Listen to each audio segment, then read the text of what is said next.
Ontem mesmo, né, eu gravei um vídeo a respeito da demissão de Léo Condé do Vitória e mencionei nesse vídeo, era muito mais do que sobre a demissão de Léo Condé. Falei sobre a questão do Thiago Carpini também, como sobre ele e Carpini, Léo Condé e Carpini, na minha opinião, eram os dois técnicos que ano passado, depois de muito tempo, a gente via dois técnicos despontarem jovens com muito bons trabalhos, né? E a decepção que eu tinha tido de ver o fracasso desses dois trabalhos, desses dois treinadores, por assim dizer, nesse ano de 2024, né? O Léo Condé, que foi campeão mineiro, é verdade, em cima do Rogério Ceni, com muito mais investimento lá na Bahia, mas que não conseguiu sustentar esse início de campeonato brasileiro. Eu não falei isso abertamente ontem, mas eu achei a demissão do Léo Condé absolutamente absurda. São coisas como essa que fazem clubes como Fortaleza, por exemplo, serem diferentes. Estava claro que depois da campanha que o Léo Condé fez na Série B e depois da campanha que ele fez no estadual da Bahia esse ano, que o problema do Vitória no Campeonato Brasileiro da Série A não era o Léo Condé, é o seu elenco horroroso. Claro, eu não tenho a menor ideia para entender até que ponto o Léo Condé tem participação efetiva na montagem desse elenco. Mas ainda que ele tenha tido, qual que é o orçamento que foi dado para ele? Tem todas essas questões para avaliar. Mas vamos lembrar, há 2 anos atrás, quando o Fortaleza frequentou a zona do rebaixamento e ficou na lanterna do Campeonato Brasileiro, quase que por um turno inteiro, e o Vojvoda foi mantido. O segundo turno do Vojvoda, daquele Fortaleza, foi espetacular. O time teve uma remontada, depois pegou final de Sul-Americana, perdeu nos pênaltis, sabe? E hoje ele tá aí, como um dos técnicos mais valorizados do Brasil. Mas aí que tá. O Vojvoda foi mantido no cargo porque habla ou porque a diretoria do Fortaleza pensa diferente? Eu acho que porque a diretoria do Fortaleza pensa diferente. É claro que também há um preconceito, e não é nem um preconceito, mas talvez até seja, mas até de alguma maneira justificado com relação ao técnico brasileiro por conta de uma série de aspectos. Tenho procurado nas entrevistas que a gente tem feito aqui no Tomando Uma, conversar com as pessoas sobre isso, com especialistas que trabalham com futebol diariamente, sobre até onde vai o poderio do técnico brasileiro, né? Até onde vai o conhecimento do técnico brasileiro. Não só com jornalistas, mas com próprios técnicos brasileiros. Já recebemos aqui alguns e tivemos interessantíssimos papos a respeito disso. Pintado, Nelsinho Batista, entre outros. Então, assim, nesse aspecto, assim, eu fiquei perplexo com a demissão do Léo. Achei que não era o caminho. Qual que é o objetivo do Vitória? Qual que é o objetivo do Vitória? Com esse elenco que o Vitória montou na Série A, né? É a culpa do Léo Condé? Mas aí, naquele mesmo vídeo, eu tratei a respeito do Carpini. Do quanto também havia me decepcionado com o ano do Carpini. Vamos lembrar, gente, o Carpini, ele toma uma decisão antes de ir para o São Paulo muito importante. Ele nega o Santos Futebol Clube. Ele recebe um convite do Santos. Em algum momento se disse que o Cruzeiro se viu interessado também, que eles haviam conversado, o Cruzeiro ainda da gestão Ronaldo e tudo mais. E eu não sei até que ponto esse interesse do Cruzeiro foi forte, mas o fato é que o interesse do Santos foi. O Carpini chegou a aceitar num primeiro momento, mas depois, ao ver o planejamento da diretoria para o ano de 2024 e sem muito bem definições até aquele momento de quem trabalharia com ele, quem seria seu auxiliar, até que ponto ele poderia trazer os seus auxiliares, qual seria o orçamento, qual seria a participação dele nas contratações, o elenco que estava sendo formado, que vamos lembrar, também não tem tanta participação do Carille assim, o elenco foi muito formado pelo presidente, o próprio Carille admite isso. Mas o que se diz, a gente leu naquela época é que com nomes como Presunto, que era o técnico que foi rebaixado com o Santos, ele pegou o time na reta final, não teve culpa nenhuma, o desempenho dele foi até interessante, o desempenho em termos de resultado, né? Só de resultado, porque de desempenho mesmo foi muito fraco. Mas ele trabalharia como auxiliar fixo e estava se projetando a figura do Elano. Não se sabia ainda se para base, se para auxiliar técnico. O fato é que o Elano já foi técnico do Santos, sempre disse que o seu sonho é ser técnico do Santos novamente, e naquele momento o Carpini achou que era uma sombra muito forte para ele, dado que o Elano é um ídolo do clube. Pelo menos isso que a gente leu na imprensa naquela época, não foi uma apuração minha, foi o que a gente leu. E a falta dessa definição do organograma santista fez o Carpini dizer não para o Santos. No fim das contas, o Elano nem foi contratado, o Santos contratou o Carille, foi finalista do Campeonato Paulista, hoje está na zona de classificação da Série B para a Série A nesse campeonato, joga inclusive hoje, estou gravando esse vídeo aqui no dia 15, quarta-feira, às 13h43. E o Carpini recebeu mais para frente o convite do São Paulo. Um convite mais interessante, mais desafiador, porque tratava-se de um time que perdeu o técnico para a seleção, ou seja, a pressão seria maior, não foi um time que estava em baixa, era um time que você buscaria excelência, um time que praticava um tipo de futebol com seus últimos 4 técnicos, muito diferente do que o Carpini fez em toda a sua carreira, até também por conta do poderio ofensivo, do poderio de investimento que o Carpini teve em suas mãos ao treinar Água Santa, Juventude, Guarani, por aí vai. Então era um desafio muito maior. O Carpini chegou muito na figura de respeitar o que foi feito pelo Dorival, de dizer que gostaria que o Muricy fosse o seu Tele Santana, e o São Paulo, depois de um bom início, assim que o trabalho do Dorival começou a se esvair, ele que tinha até um bom relacionamento com os jogadores, acabou entregando um trabalho muito ruim e caindo. Só que ainda assim, a narrativa era de que o Carpini poderia ter sido mantido. De que a narrativa, para muitos, é claro que assim, muitos pediram a cabeça do Carille. Os São Paulinos principalmente, a mídia São Paulina principalmente, que viam ali um trabalho fadado ao fracasso. Né? E eles estavam certos, essa é a verdade. Mas há uma outra ala que dizia, pô, ele ficou 17 jogos. Quem consegue fazer um trabalho com tantos desfalques como ele teve com 17 jogos? Ele precisa de mais uma oportunidade. PVC falou sobre isso aqui atrás de mim, nesse estúdio aqui. E aí, assim, eu até concordo, depois de um bom trabalho que ele fez no ano passado, não é o primeiro fracasso que vai fazer a gente enterrar o Carpini. Só que aí entra uma questão que é muito pessoal, e aí assim, do ponto de vista profissional, do ponto de vista financeiro, de vários pontos de vista, que é qual oportunidade é essa que você deve agarrar numa situação como essa? A partir do momento que você... Cacau, quietinho, meu amor. A partir do momento que você falha no São Paulo, a partir do momento que você tem um trabalho muito contestado, você fica no bico do corvo. O seu próximo trabalho, seja lá onde você estiver, vai ser muito observado. Você não é mais o técnico que fez sucesso no Juventude, você também é o técnico que fracassou no São Paulo. Então você vende um fracasso. As expectativas com relação ao seu trabalho vão ser mais baixas. Então, você precisa ter muito cuidado na hora de escolher para onde você vai. E o Carpini, na minha opinião, tomou a pior decisão possível.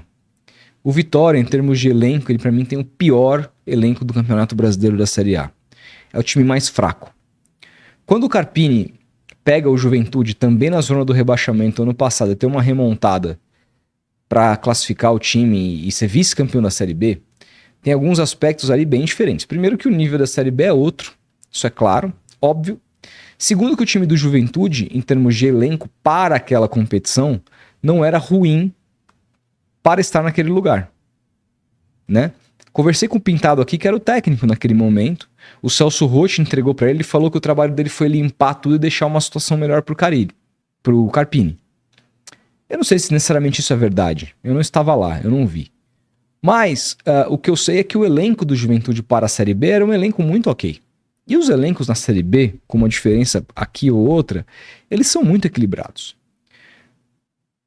É muito diferente do que o Carpini tem pela frente no elenco do Vitória, que pra mim, em termos técnicos, é o pior. Os caras têm Wagner Palha. Eu conheço muito bem o Wagner Leonardo, zagueiro, que jogou no Santos. O Santos tentou repatriar depois de uma boa temporada que ele fez na Série B pelo Náutico. Ele voltou a ser um fiasco.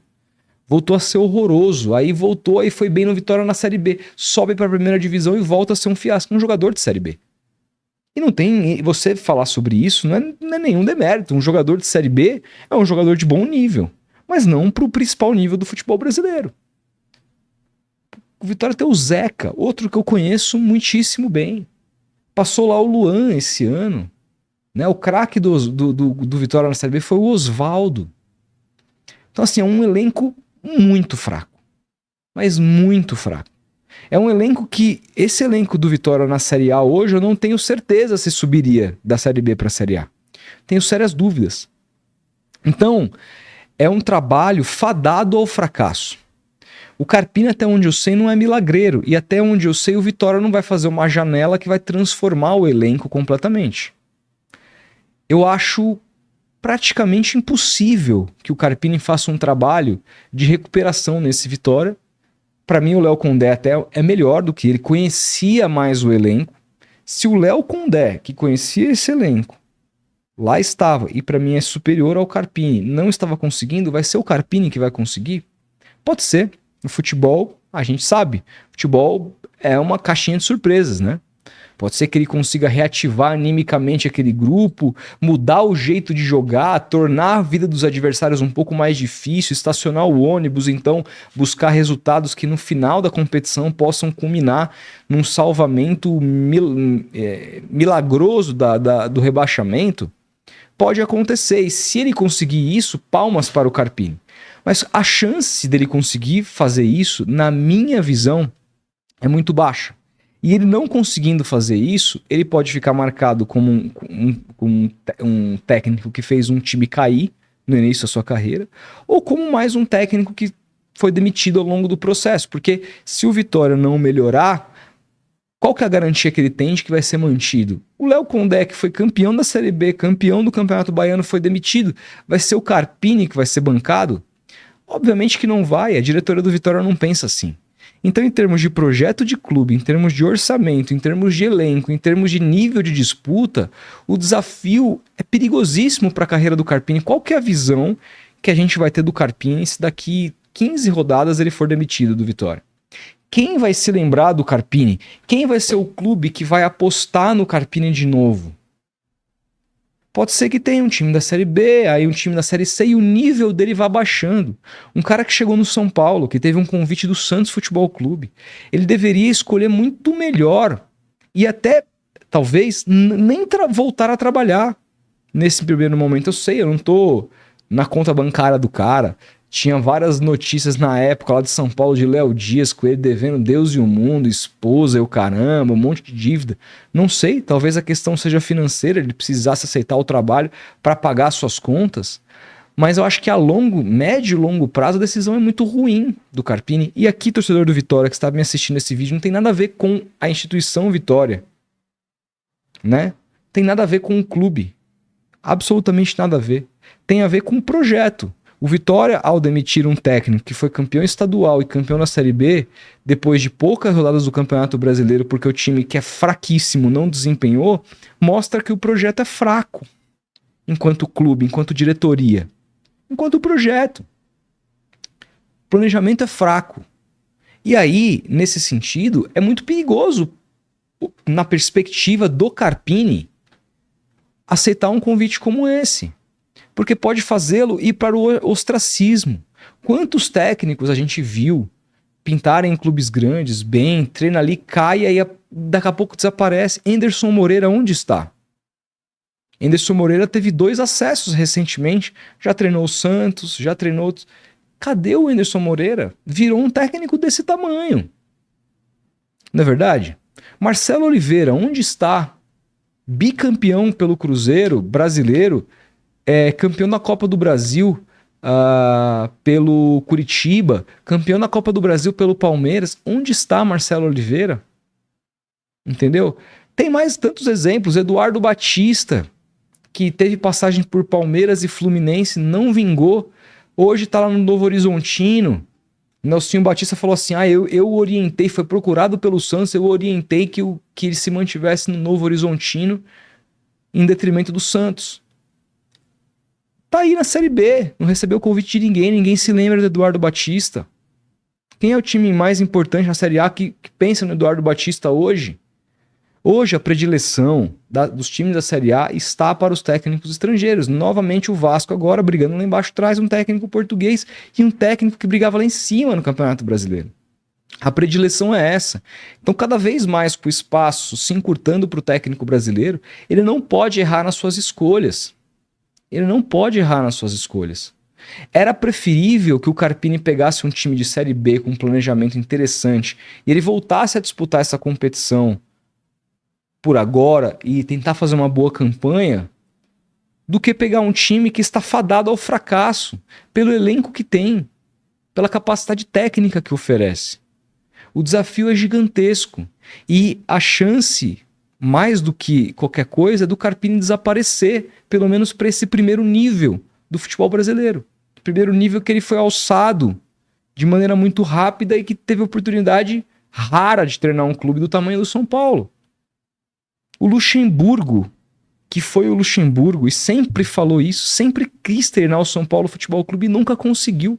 O Carpini conseguiu, claro, em outras circunstâncias, mas conseguiu. O que ele conseguiu é muito grande para ele enterrar tudo isso com mais um trabalho que eventualmente possa ser avaliado como ruim. Talvez esse é o problema, talvez o trabalho nem seja ruim. Talvez a gente olhe para o trabalho do Carpini e fale: nossa, tem um trabalho interessante aqui taticamente rolando, mas se não tiver resultado, ele vai ser avaliado como ruim. E aí isso pode enterrar a carreira do treinador, porque no fim das contas se olha muito apenas para o resultado. Então, eu acho que a gente está na iminência de ver um técnico que apareceu de maneira muito promissora, que eu acho que ainda é promissor, não é um trabalho fracassado que vai fazer com que ele não seja. Mas pode ser, essa escolha do Vitória pode ser o enterro de uma carreira, pelo menos dentro de uma prateleira de primeiro nível, na carreira de um técnico que era promissor. Como aconteceu com outros, Guto Ferreira, quando teve oportunidade internacional. Sabe? Eu acho que é isso. Acho que é por aí. É uma escolha que, eu repito, não posso escolher com o bolso do outro. Não sei qual que é o momento da vida do Carpini. Não sei o quanto ele acredita, o quanto ele avaliou esse elenco e tal. Pode ser que a avaliação dele tenha sido muito diferente da minha. Mas eu acho muito pouco provável que dê certo. Muito pouco provável. E eu espero que o Léo Condé, na outra ponta, que foi demitido para mim mais uma vez de maneira injusta, não tenha uma escolha parecida, que ele estude muito bem o próximo passo, que seja dar um passo para trás, treinar um time na Série B novamente, um time no Campeonato Paulista ano que vem, que tem uma visibilidade interessante, mas que seja uma escolha baseada no que o elenco e o que o clube pode te oferecer, em termos de garantias. E me parece que o Vitória é uma péssima decisão nesse momento, com todo respeito ao torcedor do Vitória. É um time que eu gosto bastante. Tá bom? Quero saber o que você pensa. Deixa seu like se você gostou. A gente vai se falando. E até o próximo vídeo.